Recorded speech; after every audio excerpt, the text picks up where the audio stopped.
Alicia Iammatteo. Alicia Iammatteo has been a Toastmaster for about 10 months and will be completing her presentation mastery level 2 body language speech. Title, I'd like to introduce you to my mom, Mrs. Magoo. The purpose of this project is to deliver a speech with awareness of intentional and unintentional body language. The choice of speech should lend itself to expression through your movements and gestures. Her speech will be 8 to 10 minutes long. Alicia has always lovingly called her mom Mrs. Magoo because of the situations her mom seems to get herself into. Please help me welcome Alicia Iammatteo.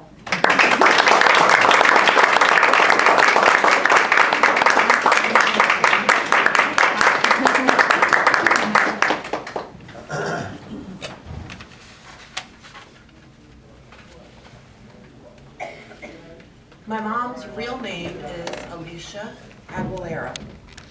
It's also my name, my maiden name. She is one of the sweetest, kindest, most compassionate people you will ever meet. She's willing to give her clothes off her back to anyone that would need it. To give you a little background, she came from Cuba at the age of 22 due to political unrest. She left a law student and became a factory worker in New Jersey when she arrived in the US. She worked hard to not only create a living for herself, but also to raise money for her parents to be brought from Cuba to the US. Eventually, she landed a wonderful job at Ma Bell. For those of you who don't know who Ma Bell is, it was the national landline telephone company in the US. So every state had their own telephone company, and she worked for New Jersey Bell, which was the New Jersey telephone company. She was there for 23 years when she retired early because her mom was not doing well and was going to be moving in with us. I was 16 years old when my grandma moved in with us, and my mom did everything for her mom. She really is a truly spectacular person. My mom, though, has come across many different situations that make you wonder if she's aware of her surroundings. And therefore, I lovingly call her Mrs. Magoo. For those of you who might not know who Mr. Magoo is, Wikipedia states Mr. Magoo is a short-statured retiree who gets into a series of comical situations as a result of his extreme nearsightedness, compounded by his stubborn refusal to admit the problem. Yes, my mom's a retiree. She stands a mere 5 feet 1 inch, and she has come across more than her fair share of what I like to call ridiculous situations. So here's a little bit about Mrs. Magoo's situation she's gotten herself into. I'm going to start really early on. I was probably 5 or 6 years old, a little girl, and every year for 12 years we used to vacation, just my mom, my dad, and myself, I'm an only child, at Miami Beach. Before we went on vacation, which is something that I used to love to do, we'd go shopping for our new clothes, our bathing suits. So we go to Lerner's department store in New York City to go shopping. We had done our day of shopping. My mom forgets. She remembered she had to get something else. So she's like, I'm just going to go upstairs to the second floor, get what I need, and I'll meet you down here in about half an hour.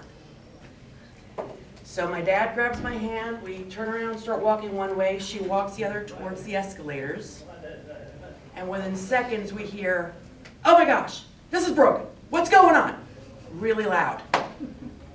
We turn around and look at her, and she is jumping over the escalator steps that are coming down, trying to get up. And she's jumping and jumping. And my dad very calmly says, turn around, Alicia. It's the wrong escalator, you gotta get on the other one.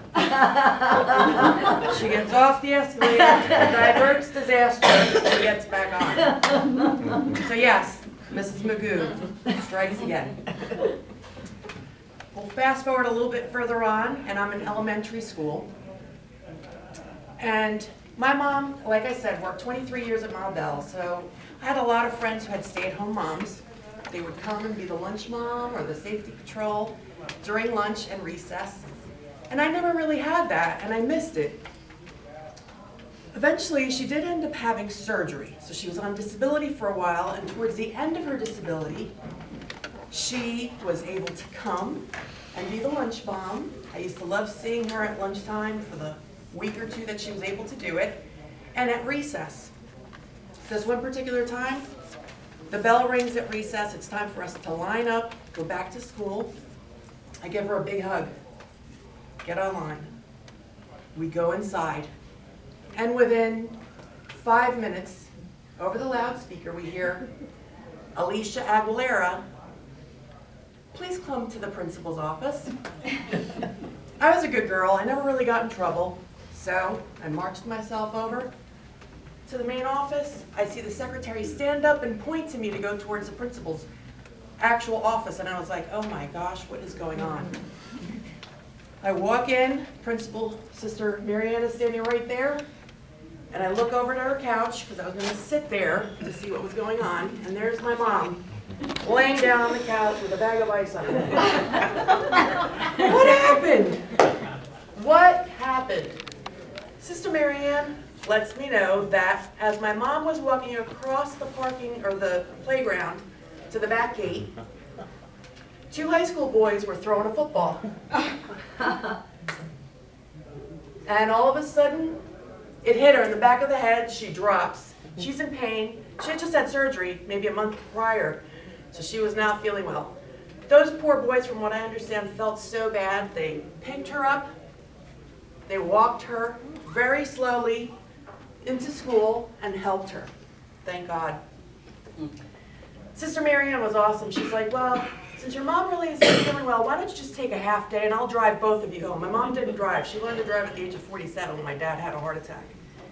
So, lucky me, I got to go home and nurse my mom while she recovered from the football incident. We're going to fast forward a little further. 2001, my dad passes away. So now she's basically left by herself. I am an only child.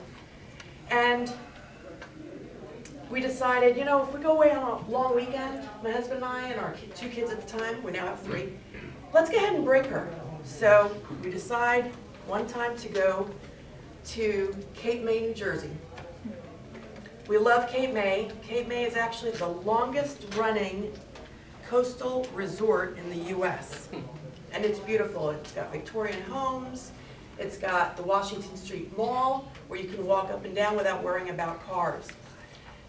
So we check in midday, bring our luggage upstairs, and end up walking, saying, let's go for a walk.